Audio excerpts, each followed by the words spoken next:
Tapos bell pepper. Favorito ko talaga to guys kasi matamis ba na crunchy pa.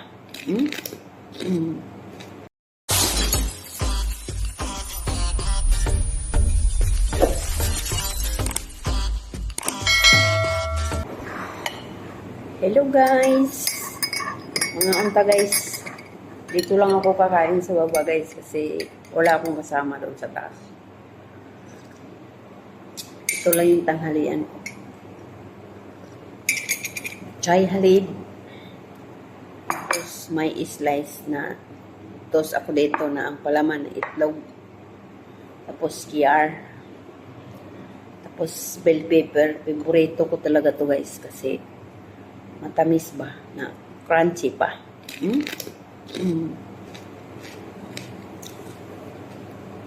Sarap.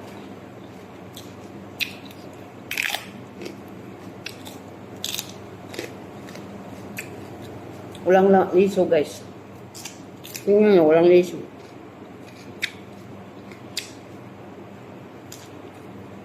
Maghanap talaga ako nito yung may liso para itanim sa Pinas.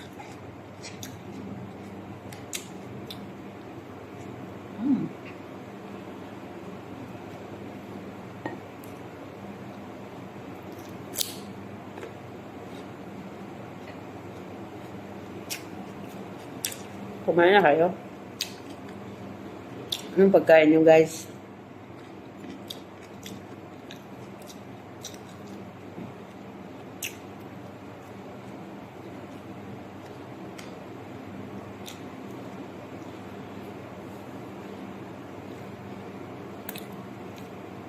Harap.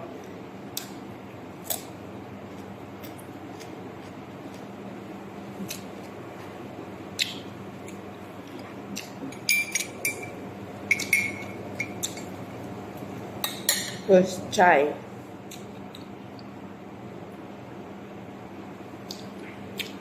Minom ako ng chai ngayon kasi ano pa. Hindi pa man gabi. Paggabi kasi ano, hindi ako makatulog.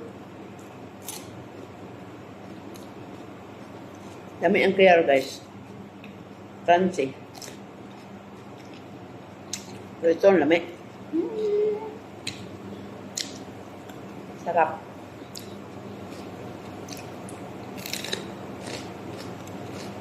Paborito ko talaga ito.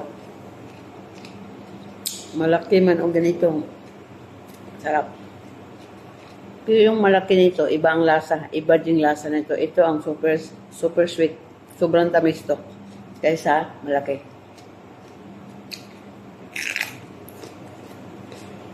Minsan lang kasi ito nandyan sa ano guys tindahan.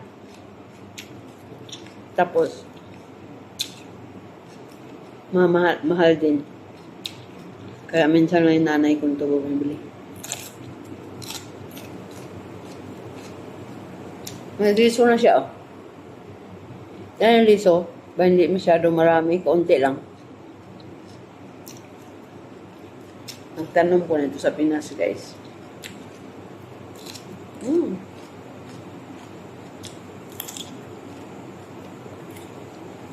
Kaya ko ubusin ito na ano. Isang ganyan.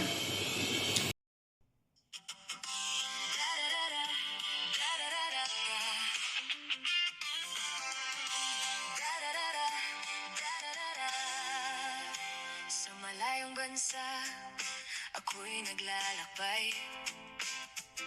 Pangarap sa pamilya ang siyang gabay. Araw-araw trabaho, pagod ang katawan. Pero sa puso ko, sila ang dahilan. Kahit dayo ako sa lugar na di ko kaugali, kapit lang sa dasal para sa pamilyang minamahal ko lagi.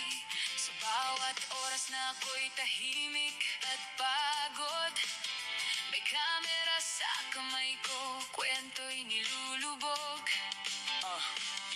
Manding Dagdagang tawag sa simpleng channel ko. Hindi man sikat, basta totoo ang kwento ko. Buhay OFW na puno ng sakripisyo. Pinapakita sa screen ang tunay na mundo ko. May mga araw na lungkot ang kasama. May gabi na parang gusto ko nang sumuko sana. Pero naaalala ko ang pamilya sa bahay. Kaya sa vlog ko tuloy ang laban ng buhay. Sa bawat upload may halong emosyon, tawa, luha at konting inspirasyon. Hindi man perpekto ang buhay na dala, pero sa bonding ko may pag-asa pa pala. Para sa tugdol, para sa tuludol na mundo. Manding vlog, kwento ko'y buo. OFW na lumalaban sa gitna ng distansya. Para sa pamilya, handang magsakripisyo at magtiis sa lahat ng problema. Sa bawat view may pusong umaasa na balang araw uuwi rin sa yakap ng pamilya. Ararara, ararara,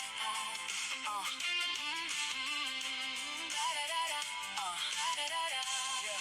Yeah. Sa simpleng cellphone, doon nagsimula mga kwento ng buhay kong puno ng dusat saya. Hindi ako artista, hindi rin sikat, pero sa bawat video may katotohanang hinahatid agad. May sahod na kapalit ng pawis at puyat, pero mas mahalaga ang pangarap na dapat mabigyan ng magandang kinabukasan. Ang pamilya ko na siyang aking tahanan.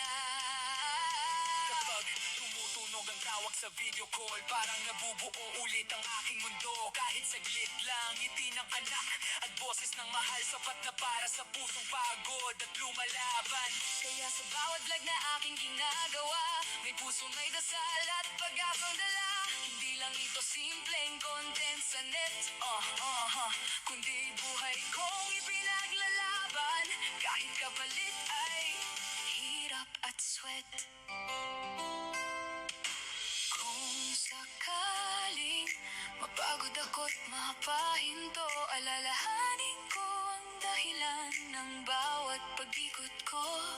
Hindi para sa fame, hindi para sa likes, kundi para sa pamilya kong siyang tunay kong lights.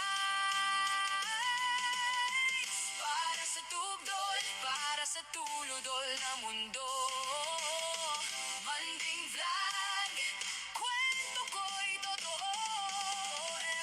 OFW na lumalaban kahit mag-isa sa ibang bayan. Pangarap ay abot kahit malayo ang tahanan. Sa bawat view may pusong umaasa na sa dulo ng laban may saya at ginhawa. Manding vlog, tuloy lang ang laban hanggang sa araw na makauwi sa minamahal kong tahanan. Sa likod ng kamera